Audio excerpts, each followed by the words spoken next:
Bienvenue à toutes et à tous.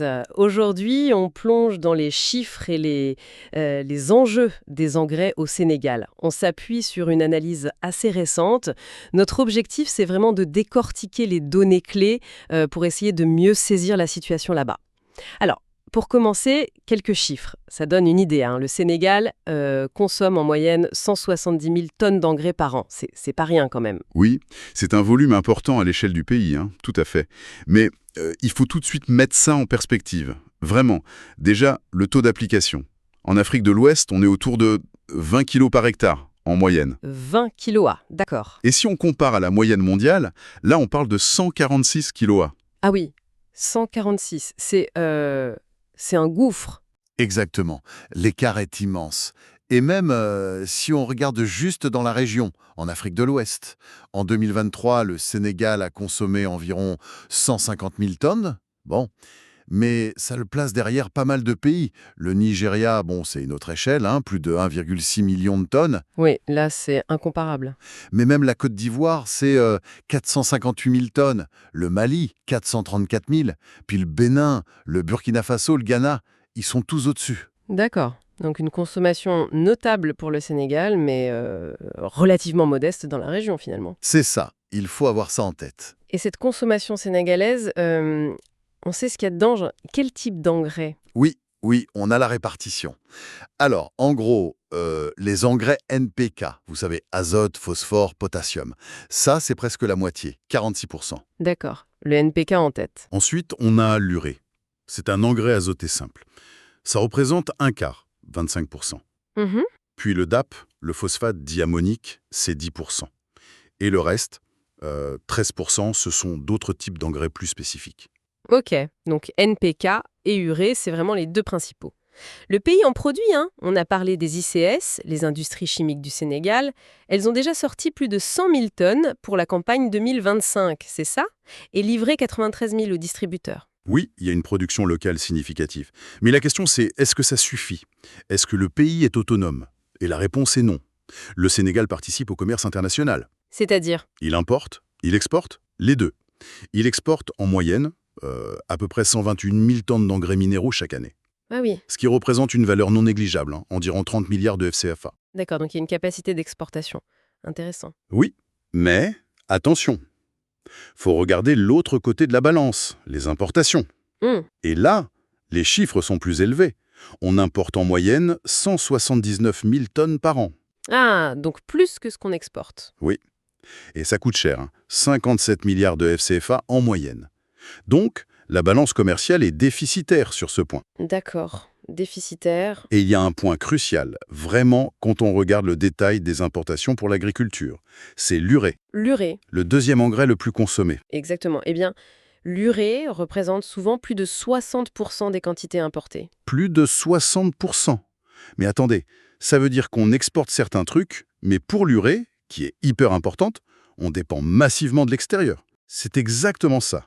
Ça montre une vraie dépendance stratégique. Pour cet engrais azoté qui est clé, hein, et ça expose le pays aux prix mondiaux, aux fluctuations, et ça pèse lourd sur la facture finale pour l'agriculture et pour le pays. D'accord. Ça, c'est un point vraiment important. Production locale, export, mais import encore plus important, surtout pour l'urée. Et c'est là, j'imagine, qu'on arrive à la question sensible des subventions. Bah oui, Parce que les chiffres qu'on a vus sont énormes. énorme.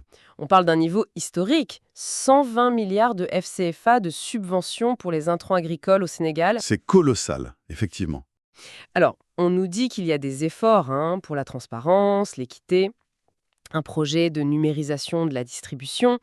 Mais bon, la question de fond, elle reste. Est-ce que tout cet argent public, est-ce qu'il a vraiment l'impact attendu sur les revenus des agriculteurs, sur la production? C'est là que l'analyse devient particulièrement intéressante, voire interpellante. Il y a une étude spécifique menée par le Joint Research Center, Le GRC, de la Commission européenne. c'est ça, le centre de recherche commun. Ils se sont penchés précisément sur l'impact de ce programme de subvention, le PSIA, au Sénégal. Et leurs conclusions, telles qu'elles sont rapportées dans notre source en tout cas, elles sont assez directes, pour ne pas dire surprenantes. C'est-à-dire? Eh bien, l'étude suggère que ces subventions massives n'auraient en fait aucun impact mesurable sur les rendements agricoles. Pardon, aucun impact. Mais Comment c'est possible? Subventionner les engrais, l'idée c'est quand même d'aider à produire plus, non? Ça paraît... Totalement contre-intuitif, je suis d'accord. Quelle est l'explication alors, d'après l'étude? L'explication avancée par le GRC, ce serait un problème de ciblage, fondamentalement. Qui bénéficie de ces subventions? Le système actuel favoriserait non pas forcément ceux qui en auraient le plus besoin pour améliorer leur rendement, les plus petits, les plus précaires, Mais plutôt... mais plutôt les producteurs qui viennent de ménages plus grands ou qui ont un niveau d'éducation plus élevé.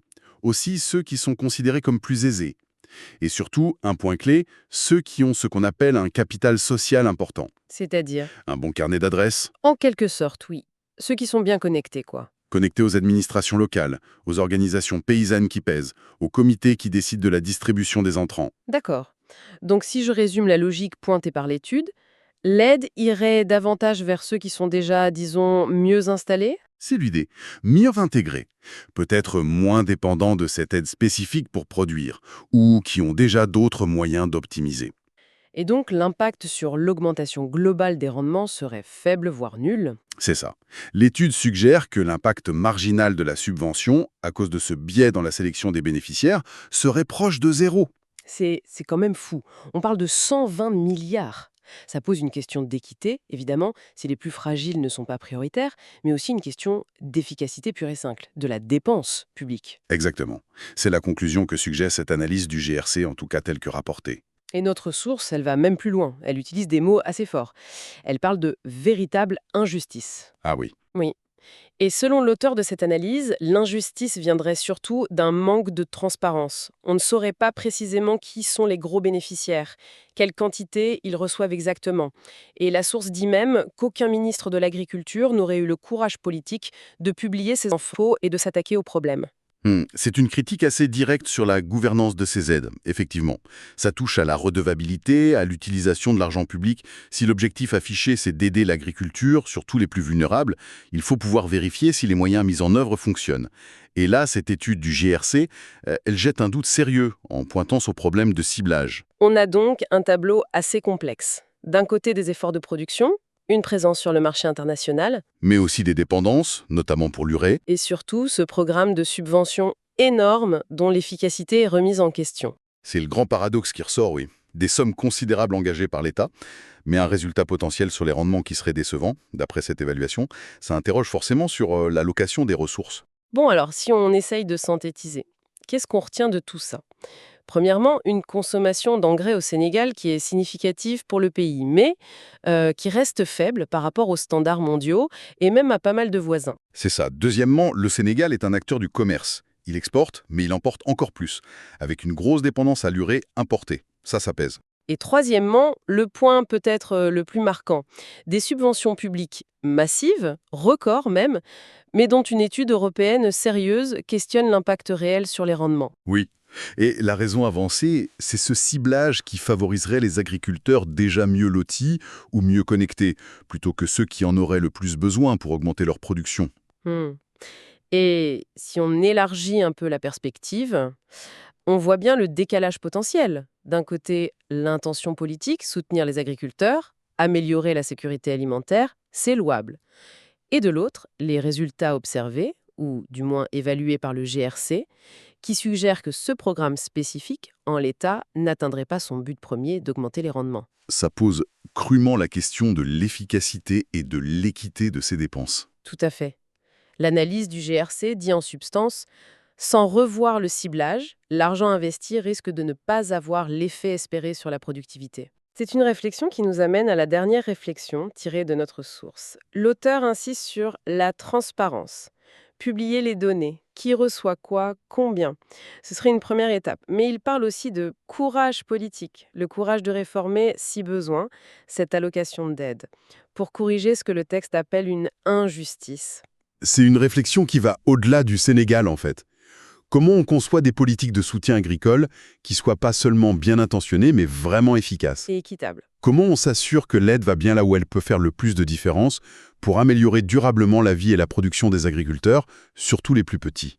C'est une question complexe, mais fondamentale. Une question fondamentale, en effet, et qui reste ouverte. Merci beaucoup pour cet éclairage. Merci à vous.